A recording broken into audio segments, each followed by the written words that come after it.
दोस्तों, आज गज़ल live channel में आप एक ऐसे शायर से रूबरू होंगे जिन्हें शायरी की दुनिया में शाहिद कलीम के नाम से जाना जाता है।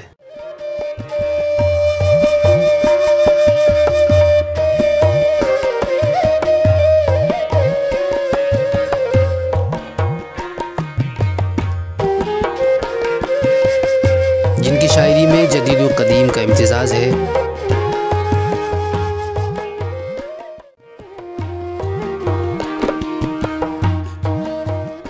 शाहिद साहब ने जहाँ जदीद लबो लहज़े को अपनाया है, वहीं कदीम रिवायत का कभी दामन नहीं छोड़ा है।